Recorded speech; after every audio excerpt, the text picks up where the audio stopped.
Hello，大家好。布萨今天早上就公布了昨天9月7号的 next short position，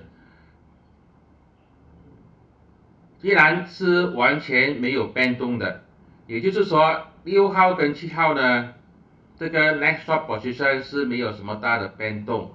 这个呢我就有点 surprise 啦，老实说，因为昨天手套股大涨嘛，通常空军都是在股价大涨的时候呢，就会去 short 它。